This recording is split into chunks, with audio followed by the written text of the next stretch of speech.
Émilien a une nouvelle fois enchaîné les bonnes réponses aux grandes dames de Jean-Luc Reichmann et du président de TF1 qui avait pris les paris.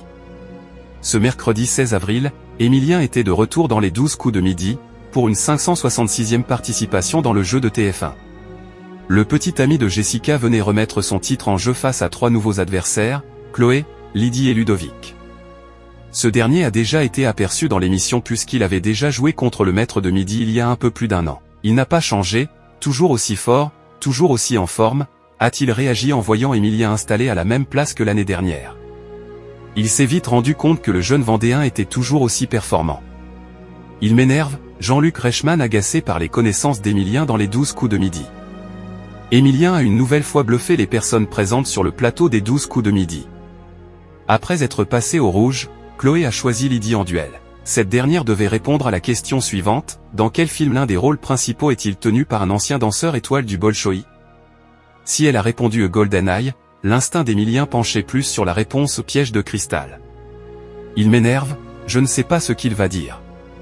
À chaque fois je parie 10 000, 20 000, 30 000 euros, et l'autre, à chaque fois il nous coûte une blinde à TF1, a lancé Jean-Luc Reichmann. Émilien a donc donné sa réponse, plein d'hésitation aussi le hasard fait bien les choses, parce que là je n'en ai aucune idée, a-t-il précisé. Le hasard il fait bien les choses souvent avec vous, a répliqué l'animateur. Jean-Luc Reichmann a ensuite mis en scène un appel téléphonique du président de TF1, Rodolphe Belmé, qui lui a suggéré de monter les enchères à 40 000 euros offerts à un téléspectateur si Émilien avait la bonne réponse. On a perdu un pari avec le président de TF1, la bonne réponse d'Émilien coûte cher à la chaîne des 12 coups de midi. Une fois la réponse annoncée, il s'est avéré que le maître de midi avait encore une fois la bonne réponse. Non.